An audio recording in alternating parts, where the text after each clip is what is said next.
है गुलाम नबी आजाद साहब जिंदाबाद, जनाब है गुलाम नबी आजाद साहब जिंदाबाद।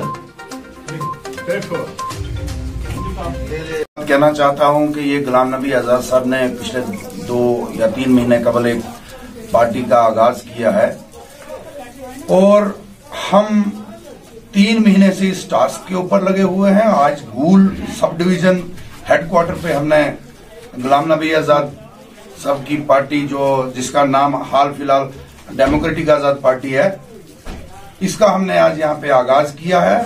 गुलाम नबी आजाद साहब जो किसी तारीफ के मोहताज नहीं है, उसको लोग बहुत अच्छे तरीके से जानते हैं। वो किंग ऑफ द डेवलपमेंट है और वो हिंदुस्तान की जो है बहुत बड़ी हैसियत रखने वाले बहुत बड़ी हस्ती हैं।